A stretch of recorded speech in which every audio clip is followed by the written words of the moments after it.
તો જય માં ભગવતી ખોડલ. આજે છે મિત્રો, આજે શુભ આઠમનો દિવસ છે ને આપણે એવું મોડું થયું છે મિત્રો. સમજો કેટલો બધો દિવસ ઉગી ગયો છે ને હજી સુધી આપણે મંદિરે નથી પહોંચ્યા, કારણ કે આપણે દર આઠમે વહેલેસર મંદિરે પહોંચી જાય છીએ, પણ આજે શું કારણે નથી પહોંચી શક્યા. જેમ કે હવે આપણે હાલીને જતા હતા ત્યારે આપણો મોટબાવાળો કીધું છે કે ચાલ હું હમણાં જઈશ, મારે ખાલી 15 મિનિટનું પોની છે, ચાલુ કરી પછી આપણે જઈ આઠમે છે મંદિરે. હાલીને 3 કિલોમીટર થાય તો પછી હું અહીંયા પહોંચું તો એ પાણી બંધ થઈ જાય, એટલે મેં વિચાર્યું કે ચાલ એની વાત જોઉં. આજે તો માઠી જુઓ, આમાં પેટ્રોલ કોઈ જાતનું નથી, આમાં પણ ચાલુ નથી થતી આ ગાડી.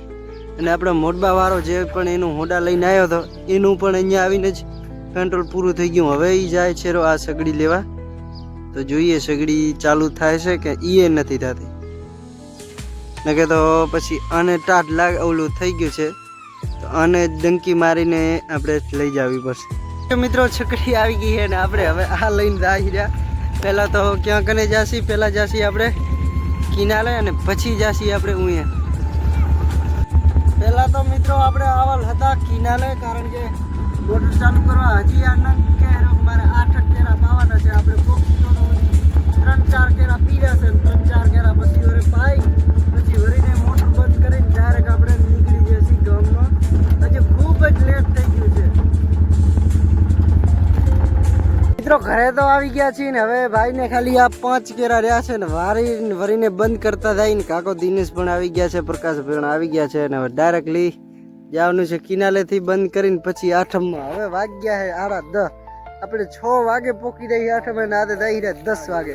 10 વાગે પોકી તો પોકી એવું હે મિત્રો. આપણે નીકળી ગયા છીએ આઠમમાં. કાકો મહેશ ને માસીજી ને પ્રકાશભાઈ ને બધા વિદેશની સગડી લઈને હવે આ ડાયરેક્ટ ફર્સ્ટ તો જાસી કિનારે, પછી મોટર બંધ કરીને પછી જાસી વરીને આઠમ મંદિરે આપણે. તો મિત્રો આપણે આવી ગયા છીએ મંદિરે ને દર્શન પણ કરી લ્યો બધા તમે પણ. અને આ બધા ભાઈઓ પણ આપણા મોર આવી ગયા. હાથ તો ઘણું મોડું થઈ ગયું નહીં ભાઈ?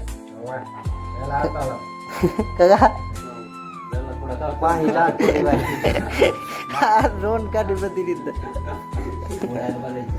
મિત્રો આપણે મંદિરેથી વળ્યા છીએ આપણે, કારણ કે રોકાણ્યા નથી ઉને અને શરૂ આપણે ફેરે હાલી હતી ને એ હિસાબે આપણે વળ્યા. હવે હિતેશની ચકડી આવતી હતી એટલે, અને સાધને પણ આપણે નતા લઈને ગયા. અને બીજું કે મિત્રો જો ગાડીનો આપણો હાલ જોવો ગાડીનો, તો ચાલો થોડીક વાર ફ્રી પાણી ચાલતું હોય તો ધોઈ નાખી ગાડીને. ગાડી ધોવાનો વિચાર કર્યો અને મશીને આવીને જોયું તો લાઇટ જ છે પણ મોટર ચાલુ નથી થઈ. જુઓ ને કે તો અહીંયાથી ગરમ લાઈન પાણી આમાં આ ઊંચું જાય છેરવા થાંભલીથી ઊંચું આમ લાઈન આગળ છે આપણો કાકાનું ખેતર, એમાં જાહેર એટલે અહીંયાથી લાઈનમાં આમ નામ દબાણના હિસાબે આ ગરમ લાઈન ચાલતી જ હોય જ્યારે પણ મોટર ચાલુ થાય એટલે. તો જોઈએ હવે લાઇટ આજ તો કેન્સલ કરી, કાલ બાકી ધોઈ નાખશી ગાડીને ફાઇનલ. જેમ કે જો આપણે અહીંયાથી વળ્યા પછી ડાયરેક્ટ તારા 11 થી 12 1 વાગ્યો છે અને પગ એવા બરેરા રૂવાડા અહીં એટલે. ને હજી તો આપણે જીરા લેવાના બાકી છે અને જાહેર આપણે પડ્યું હોય ખરામાં, એમ તો ખરામાં નહીં ખેતરમાં પડ્યું હોય ને આપણે લીધું નથી, ઉપાડવાનું હતું પણ ઉપાડ્યું નથી એટલે એ કાલે ઉપાડ લેશે. બાકી અત્યારે તો જાહેર ધાબરો લઈ આપણે એરી આપણા ઇલાકે એકાંતમાં થોડીક વાર બેઠા પછી આપણને કામ આપી દીધું છે જે છે મિત્રો ચાલો બતાવીએ. કારણ કે આપણે ખેડૂતના જીવતરમાં કોઈ જાતની નવરત હોવાનું કોઈ ડાઉટ જ નથી, કેમ કે કોઈ જાતનો નહીં. થોડીક વાર આપણે બેઠા, થોડીક નીંદર પણ થઈ ગઈ હતી સારામાં સારી, અને પછી આપણને ફોન આવી ગયો છે આપણા પપ્પાનો, જે આજે ગયા હતા મારા પપ્પાના, જે મારા મમ્મીના મામાની ગામમાં ગયા હતા, ફરી આવ્યા છે ને હવે કહે છે કે ચાલો જીરું ભેરું કરી લઈ. તો ભેરું કરી લઈ અને મિત્રો બસ યાર તમે કમેન્ટ કરો કે આપણે કન્ટેન્ટ કેવું જોઈએ છે, એ હિસાબે આપણે કન્ટેન્ટ ડેલી ચેન્જ કરશે. એવું નથી તમને જે આપણું આ કન્ટેન્ટ ના ગમે દેશી લાઈફ, આ દેશી ટોન, તો આપણે ચેન્જ કરવાના.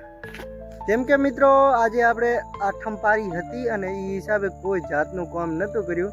તો હવે સાંજ પડી ગઈ છે અને હવે મિત્રો આપણે અહીંયા આજનો બ્લોગનો એન્ડિંગ કરી છીએ. તો ચાલો આજના બ્લોગનું એન્ડિંગ કરીએ. મળીએ કાલના એક નવા બ્લોગમાં. જય માતાજી.